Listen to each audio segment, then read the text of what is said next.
I thought I forgot to clap for myself, but sometimes I do. Welcome to my fairy tale story. Very often in my life, I was really hurt when I overheard people suggesting that orphans, especially poor orphans, are an object of pity. Being brought up in an orphanage, I was classified as a lower class.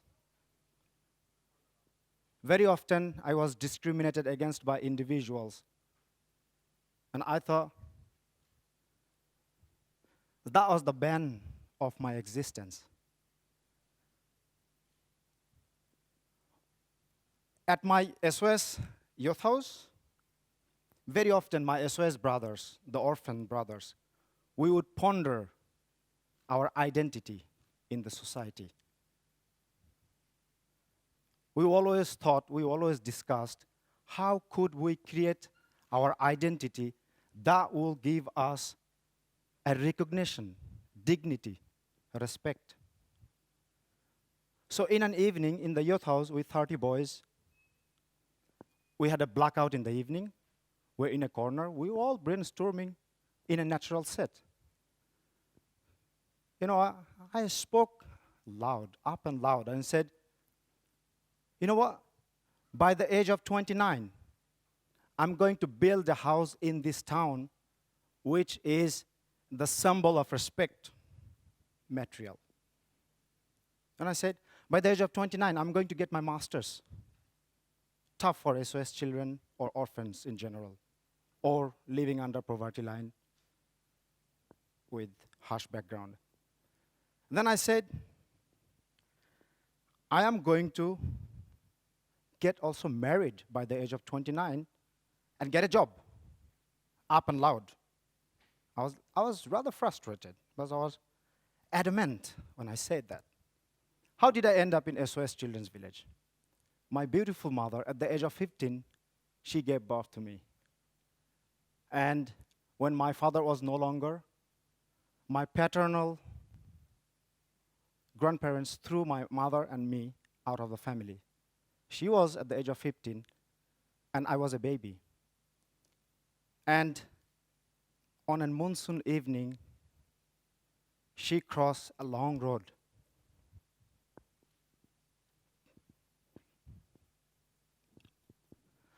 I cannot show the picture, that's okay. It was hard, think about it. You guys are 15, 16, 17, right? And she was pregnant, not pregnant, with a baby, 8, 9 months old. She came to her mother and realized that her mother was already living under poverty line with her younger brother at the age of 10. So we were the addition to the family. Me and my mother was a baby. And of course, we had to face the reality. My younger, well, he was the only uncle I knew, he had to quit his school at the age of 10 in order to make some money to feed 4 mouths. So what he was doing, he was working in somebody else's field, plowing land, a cow dragging the plow for 10, 11 hours every day. He did not have something called weekend, every day. And he made about 1, 2, 3 krona per day, and he was coming home with a sack of rice and lentil.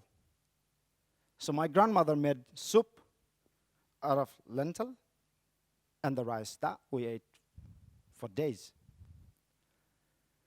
I was growing up to be rather skinny, suffering from malnutrition, and kind of weird acting sort of little individual. They all were concerned. My mother gradually started going down with her mental state. 15, divorced, little baby in lap, no food, no future. And being divorced in Bangladesh or in certain countries, you are cursed. You are doomed. So she was heavily concerned about her life and all, and then she became mentally ill. And she never recovered. My grandmother decided that I would grow up in an orphanage if that would give me an opportunity to prosper and flourish in life. Only if, that was only if. So she took me to SOS Children's Village almost at the age of 6. I grew up in SOS Children's Village with 10 siblings, wonderful. And then in 1999 came this momentum, the United World College RCN in my life. I won the competition, I came in here. I learned so much. I learned so much from this environment. That built me and created me as a very strong person. I was as if I was forged in the fire to be created samurai sword, which would slice anything and go through. There you go. Thank you so much. My beautiful mother and that mean little guy. You can see why I said samurai swords. That's him. So when I came to United World College, it was not all that easy. Where's right? the any key? I see esk, catarrhal, and pig up. There doesn't seem to be any key. Whew. All this computer hacking is making me thirsty. I think I'll order a tab. Oh, no time for that now. The computer's starting. So that was me. My level of English and computer literacy. So, yeah. I was thrown a lot of challenge at me. And it was hard. It was tough. It was brutal. I was coming from a country, from a Bengali medium school straight. Hardly any English whatsoever. You guys know how hard IB is. I went through. I'm very thankful for all my teachers, this kind people that tried their best to well equip me so that I will be going forward and facing the reality and becoming a good person. I did follow the mission, vision, and ethos of United World College. But I thought, okay, things were going okay, and I had even my partial scholarship to a university in the USA. I was all full of energy and hopeful, and I'm going to prosper, I'm going to do so much. I was full of ideas and stamina, and I was bubbling with, you name. I was flying all over. But the good time ended so badly. The American embassy turned me down twice. When I went to Bangladesh, applied for visa, they turned me down, and I thought, that's so bad. So I went out of the embassy when they turned me down for the second time. I cried. Just by the embassy, I cried because I thought I was in the middle of the ocean, had nothing to grab onto to survive. Who do I go to? That's the reality. I made a lot of decisions. I did analyze. When people made decisions for me, I analyzed whether I should take that or not. And I made the wise decision because if I took those decisions, I would be in bad situation today. I did follow my instinct. I did make my own decision. I analyzed. I'm happy today. So that's me, the happy Mostak again. And yes, finally, I finished my education. I got a master's degree. I'm married. I'm settled in Norway, almost a Norwegian soon. But before that happy time, there were a couple of things. There's so many things happened in my life. But this was terrible when I had to live 2 brutal years of my life in Bangladesh. I had only 100 krona to live my whole month, and I was living in a gutter after UWC. And I had to be judgmental. I had to be clever how I would spend this 100 krona. So I split. I said, you know what, without food, I would not survive. I need food. So I spent 70 krona on food and 30 krona in a gutter. It was drain passing by. Stench was so heavy that you would find it very hard to sleep. Mosquito bite.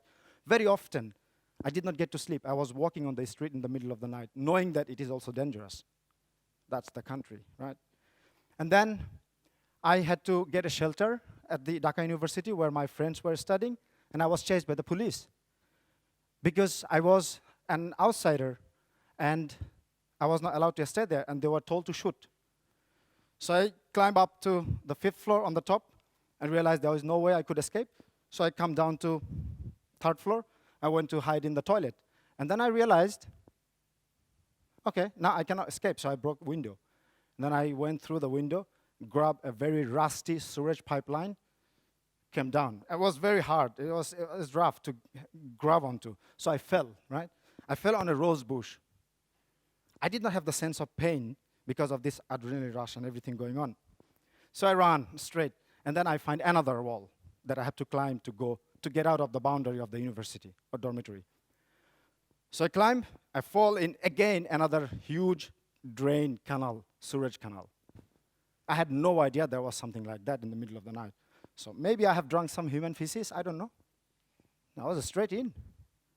That's reality.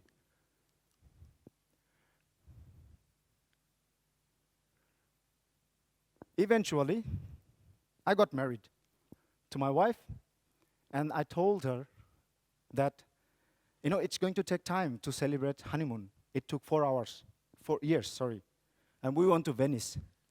It was the best moment in my life. We had a nice gondolier ride for 3 hours. We stayed there for 5 days. And my friends, I say, good things happen. Good things happen. You have to be patient, and it comes to you. You enjoy it. And I thought, why not portray myself as James Bond? I have the moment. So I portrayed myself as James Bond and my beautiful wife, my lady, next to me. When I prosperous in life, I have everything. I'm almost a Norwegian. I have a good job. I think, shall I go in hibernation like a polar bear who is surviving on its own fat? I said, no. I have much more to do in life. And I follow Dalai Lama. The Dalai Lama, he said, people were created to be loved. Things were created to be used. The world is in chaos. That's because people are being used and things are being loved. And that's the harsh reality we have today. Therefore, my house that I built in my town, I decided to use to love people. That's a thing I'm going to use to love people. I'm turning this house into a hospital called Underprivileged Care Hospital. And my SOS brother, who is happened to be a doctor, will be running this hospital.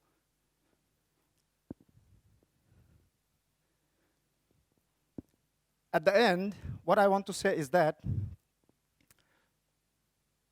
the road to come to this level in my life has not been easy. I had a tough childhood. I faced lots of traumas. I was discriminated. I was classified as low.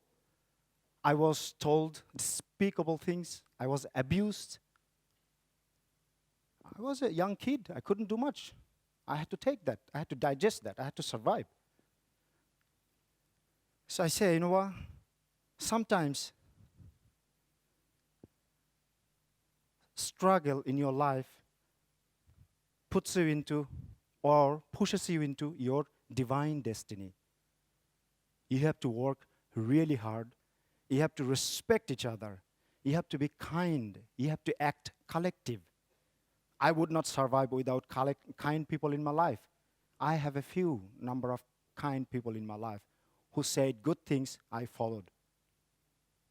I was told and I acted. My friends, now remember the things I was very adamant about, 20 years and getting all those. At the age of 29, before I got 29, I had my first house in my town. No borrowing, no loan, no nothing. It's my 100% income. My sweat and blood I put. Before I got 29, I got married. I had my master's before 29. I had my job even before that.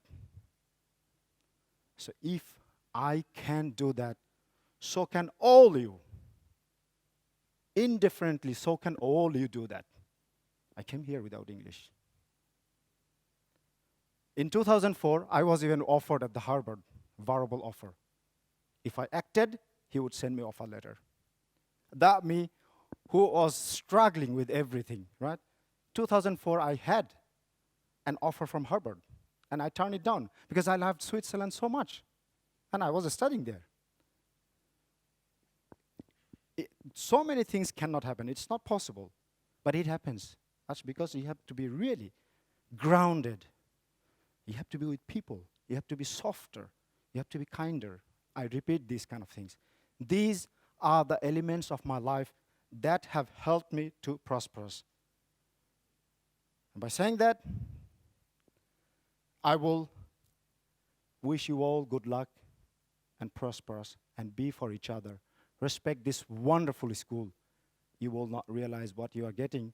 You will realize one day what you got. Thank you.